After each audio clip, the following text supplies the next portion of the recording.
कुसुम शर्मा की music class में आपका स्वागत है।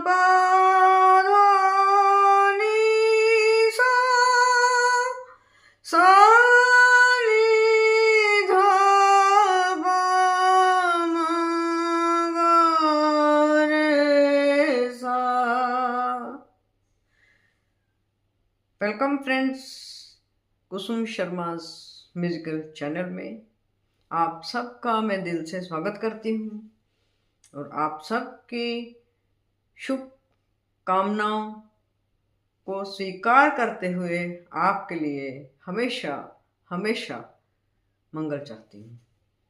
तो दोस्तों, आप जानते हैं मैं अपने इस चैनल में रफ़ी साहब के ही गीत आपके साथ शेयर करती हूँ। किसी न किसी फॉर्म में मैं वीडियो बनाती हूँ। बहुत सारे वीडियोस मैंने बनाए हैं, आपने देखे भी होंगे।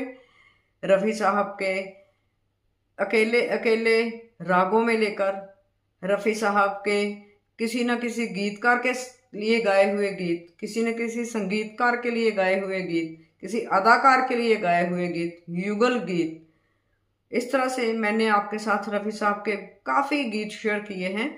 उम्मीद है आप लोगों ने सुने भी होंगे। अगर नहीं सुने तो आप मेरा चैनल सब्सक्राइब करके रफ़ी साहब को सुनिए। मैं जिस तरह से भी गाती हूँ उसको इग्नोर करके हमारा ये रफ़ी साहब के लिए यही एक श्रद्धांजलि है कि हम हर कान तक रफ़ी साहब को पहुँचाएं। रफ़ी साहब इस संसार का नायाब तोहफा रहे हैं संगीत की दुनिया में। उनके जैसा ना कोई हुआ, ना होगा, ना है। क्योंकि वो जिस तरह की शख्सियत थे, वो जिस तरह के कलाकार थे, वो जिस तरह के इंसान थे, ऐसे इंसान फिल्म संगीत की दुनिया में बहुत मुश्किल से कभी कभार ही आते हैं, क्योंकि वो खुदा के दूत होते हैं, खुदा का नूर होते हैं। उनकी आवाज़ खुदा की आवाज़ होती है। मेरे चैनल का नाम, जो वीडियो आजकल मैं बना रही हूँ वो वीडियोस भी यही है, रफ़ी साहब करिश्माए कुदरत। वो शहनशाह तरन्नुम थे। तो उन्हीं के गीत मैं आपके साथ शेयर करती हूँ। अब मैं जो आपके साथ शेयर कर रही हूँ वो हम जो मुश्किल मुश्किल गीत रफ़ी साहब के कितनी आसानी से गाते, मैंने उनको थोड़ा तोड़ तोड़ कर सीखा और आपके साथ शेयर कर रही हूँ कि किस तरह से वो गीत को आसानी से अपनी मुर्कियाँ देकर, अपनी टर्न्स देकर, अपना डिक्शन इतना क्लियर रख के, मजबूत रख के कैसे हमारे साथ हमारे लिए पेश करते थे कि वो गीत अमर हो गए। आज मैंने शुरू में जो सरगम गाई वो राग भैरवी की थी। इट मीन्स कि मैं आज आपके साथ रफ़ी साहब ने जो राग भैरवी में गीत गाए, कुछ गीत उनमें से आज के पार्ट 19 रफ़ी साहब करिश्मा कुदरत पार्ट 20, ये 20वां पार्ट है करिश्मा रफ़ी साहब करिश्मा कुदरत का। 19 पार्ट मैं बना चुकी हूँ, आप ज़रूर सुनिएगा और कहीं कहीं जो भी मेरी कमियां हैं वो अपने कमेंट्स के थ्रू मुझे बताइएगा, क्योंकि ये हम सब का फ़र्ज़ है। ये हमारी सब की रफ़ी साहब के लिए भेजी हुई एक इज्जत और उनके लिए श्रद्धांजलि है। तो आज शुरू करते हैं। राग भैरवी थाट भैरवी का राग है। इसमें सारे स्वर लगते हैं। ऋषभ, गंधार, धैवत, निषाद, कोमल लगता है। बाकी सा और पा तो लगेंगे ही। तो ये बहुत मधुर राग है। फिल्म इंडस्ट्री में इसमें बहुत बहुत गीत बनाए गए हैं। सबसे ज्यादा प्रचलित पहाड़ी और ये भैरवी, इन दोनों रागों पर बहुत, पीलू राग, पीलू पे भी, तीन राग तो महारत रही है फिल्म इंडस्ट्रीज वालों की इन रागों पे गीत बनाना। तो आज जो मैं दो चार गीत आपके साथ थोड़े शेयर करूंगी रफ़ी साहब के। पहला गीत जो मैं शेयर करने जा रही हूँ बहुत कमाल का गीत है। फिल्म थी दो बदन, समझ ही गए आप। रवि जी का संगीत और शकील बदायूनी जी का गीत। देखिए कितनी सुंदरता से ये गीत रफ़ी साहब ने गाया है। भरी दुनिया में आखिर दिल। ताल कहरवा, धागे नाती ना के धिन, धागे नाती ना के धिन। भरी दुनिया में आखिर दिल को समझाने कहाँ जाए। अब वो इतनी खूबसूरती से ये लाइन बोलते हैं, भरी दुनिया, दिल भी भरा हुआ है। जो हीरो है मनोज कुमार हैं, टूटे हुए दिल से ये गीत गा रहे हैं। भरी दुनिया, अब दुनिया सिंपल भी गा सकते थे।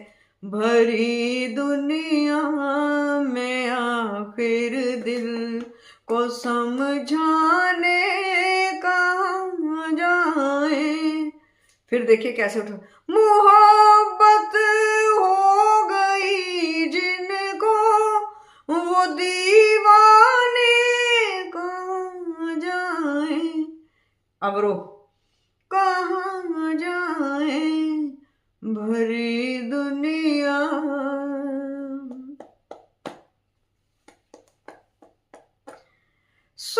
स्टैंजे बहुत ऊंचे हैं इसके, हम तोड़ तोड़ के गाएंगे। सुनाना भी जिन्हें मुश्किल, अगली लाइन इससे भी, छुपाना, अब छुपाना सीधे नहीं कहते, छुपाना भी जिन्हें मुश्किल, छुपाना भी जिन्हें मुश्किल। समझ में कुछ नहीं आता, जरा तू ही बताए दिल, वो अफसाने कहाँ जाए। मोहब्बत हो गई जिनको वो दीवाने कहाँ जाए। भैरवी, भरी दुनिया, कमाल। और भैरवी का और रूप, रफी साहब इसको कैसे गाते हैं आप सोच भी नहीं सकते। यही इतना इतना गमगीन गीत। और याहू कहते हैं इस गीत पे, उसने शम्मी कपूर जी ने कहा था रफी साहब को कि आपने, शंकर जयकिशन जी ने, आपने बहुत सुर में चिल्लाना है, बहुत ऊंचा बोलना है, लेकिन सुर में रहना चाहिए। अब रफी साहब ने जब एक बार बोला याहू, तो शंकर जयकिशन जी को लगा नहीं थोड़ा, क्योंकि शम्मी कपूर ने उछलना कूदना है, और शम्मी कपूर के लिए तो रफी साहब बिल्कुल शम्मी कपूर बन जाते थे, या शम्मी कपूर रफी साहब बन जाते थे। तो कहते जब उन्होंने फिर याहू तीसरी दफा बोला तो स्टूडियो में टन सन्नाटा, इतने सुर में इतने जंगली लफ्ज याहू, ना कहीं गले में खराश आई, ना कहीं फर्क पड़ा गीत पे।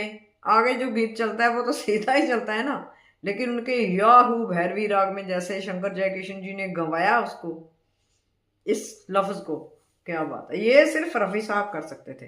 शैलेंद्र जी का लिखा हुआ है ये गीत, फिल्म जंगली, और ताल दादरा में ये चलता है। चाहे कोई मुझे जंगली कहे, ये धा धिन्ना धा तिन्ना धा धिन्ना धा तिन्ना धा, ये 6 मात्रा की था, धा धिन्ना धा तिन्ना धा दे। अब इसमें उन्होंने गीत को कंपोज किया। चाहे कोई मुझे जंगली कहे, कहने जो जी कहता रहे, हम प्यार के तूफानों में घिरे हैं, हम क्या कर, अब बिल्कुल निज क्या करें, चाहे कोई मुझे जंगल। फिर देखिए कैसे, मेरे सीने में भी दिल है। इस गीत में इतनी वैरायटी है उनकी आवाज की, इतनी वैरायटी है, टॉप तार से, अति तार से अति मध्य पे। मेरे सीने में भी दिल है मेरे भी कुछ अरमान, मुझे पत्थर तो न समझो, मैं हूँ आखिर एक इंसान। अब ऊंचा जाएगा, राह मेरी वही जिसमें दुनिया चली ना ना ना जाए कोई। और क्या उनका ब्रेथ पे कंट्रोल है अपनी, क्या गले को कहाँ दबाना, कहाँ पूरा खोलना, कहाँ सुर में चिल्लाना है। और ताल सिर्फ 6 मात्रा की, ला ला ला ला ला ला ला ला, धा धिन्ना धा धिन्ना धा धिन्ना धा धिन्ना धा धिन्ना। ये कमाल था रफी साहब का, ये करिश्मा था। अब देखिए आगे का गीत देखिए, शकील जी का लिखा और नौशाद साहब की धुन, ये कितना खूबसूरत भजन, फिल्म अमर का, ये भी दादरा ताल में। इसमें स्ट्रेंजर्स की ट्यून देखिए फिर, इंसाफ का मंदिर है ये, भगवान का घर है, धा दिन्ना धा दिन्ना। कहना है जो, अब इसको इतने आराम से, इतनी मुलायमता से रफ़ी साहब ने गाया है।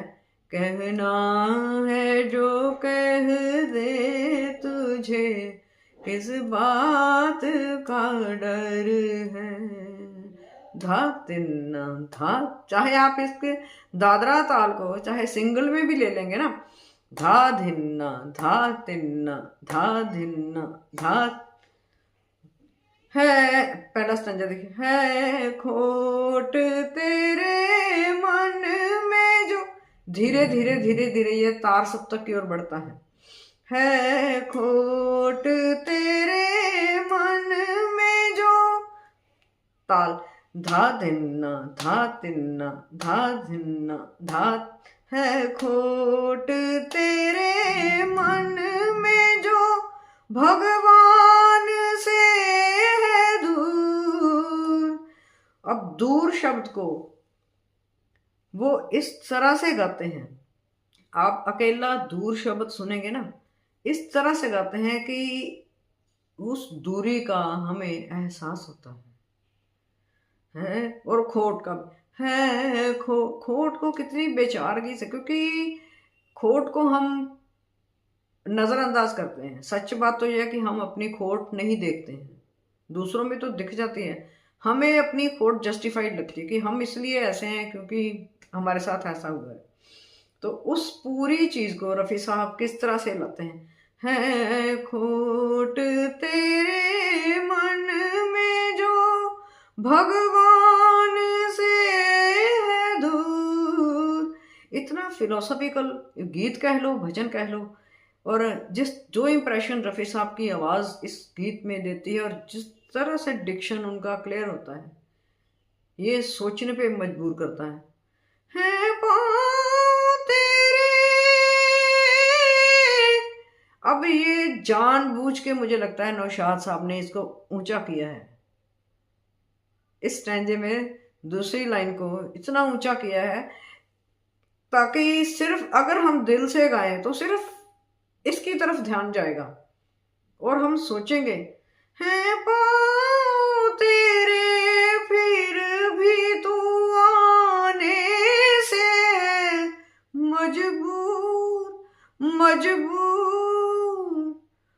फिर देखिए कैसे मंत्र में आने से है मजबूर। मुझे लगता है इस भजन में बिल्कुल सिर से, बिल्कुल सेंटर से पेट के सुर तक जाता है जी। अब नेक्स्ट जा देखिए, बिल्कुल पेट से, मायूस ना हो हार के। अब हार शब्द देखिए, मायूस पे पूरा, मायूस ना हो हार के। पहला स्टैंजा क्या था, है खोट तेरे मन में जो, वो जानबूझ के मंत्र तार सप्तक में रखा गया इसका, मायूस, क्योंकि हमें हौसला मिल रहा है, हमें एक सांत्वना मिल रही है कि नहीं भगवान है। आप भगवान मतलब हम अभी जिंदा हैं, हम सोच सकते हैं, हमारे अंदर सोचने की शक्ति है, हमारे अंदर ऊर्जा है कि मायूस नहीं होना हमने। मायूस ना हो हार के तकदीर की बाजी प्यारा है, इतने मदहोश है ना ये शब्द। प्यारा है वो हम जिसमें हाँ भगवान भी राजी। अब अगली लाइन देखना कैसे। दुख दर्द मिले, दुख दर्द मिले जिसमें वही प्यार अमर है। धा धिन्ना धा तिन्ना धा धिन्ना, इंसाफ का मंदिर है ये, भगवान का घर है। तो दोस्तों, ये भैरवी राग के कुछ गीत मैंने शेयर किए आपके साथ। अगली वीडियो तक के लिए मैं आज्ञा लेती हूँ। बाय।